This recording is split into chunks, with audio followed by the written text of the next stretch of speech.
রান্না তো আমরা প্রত্যেকেই বাড়িতে করি, এমনকি উপকরণগুলোও একই, কিন্তু তা সত্ত্বেও ফেসবুক ইউটিউবে এত রান্নার চ্যানেলে এত ভিউজ কি করে হয় বলুন দেখি?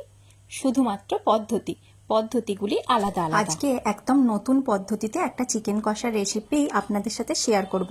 এর জন্য প্রথমেই একটু বেরেস্তা ভেজে তুলে নিতে হবে। যতক্ষণ বেরেস্তাটা ভাজা হচ্ছে ততক্ষণ মিক্সির জারের মধ্যে পেঁয়াজ, আদা, রসুন, টমেটো আর কাঁচা লঙ্কা একসাথে মিহি করে বেটে নেব।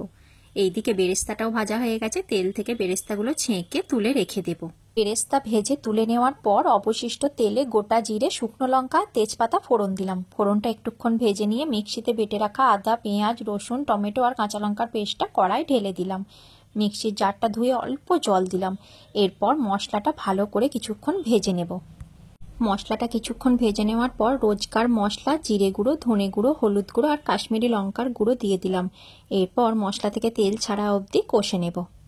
মশলা থেকে তেল ছাড়তে শুরু করে দিয়েছে। এইবার আগে থেকে পরিষ্কার করে ধুয়ে রাখা চিকেনের পিসগুলো কড়াই দিয়ে মশলার সাথে খুব ভালো করে সবকিছু মিশিয়ে নেব।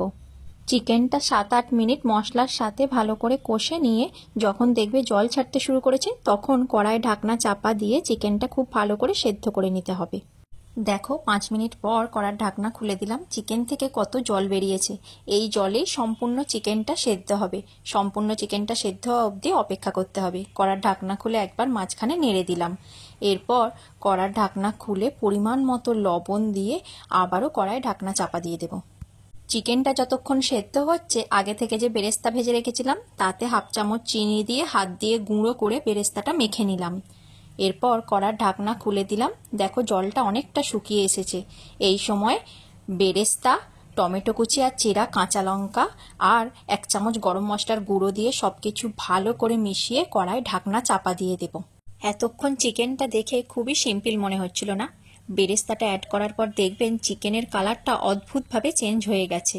দেখে মনেই হবে না যে চিকেনটা আপনি বাড়িতে বানিয়েছেন, মনে হবে কোনো রেস্টুরেন্ট বা হোটেল থেকে কিনে আনা। বাড়িতে কোনো গেস্ট এলে বা ছোটোখাটো গেট টুগেদার হলে রাইস অথবা পোলাওয়ের সাথে এই ধরনের ড্রাই চিকেন কষা বানিয়ে দেখবেন, খেতে খুব ভালো লাগে। আজকের রেসিপিটা কেমন লাগলো কমেন্ট করে জানাবেন।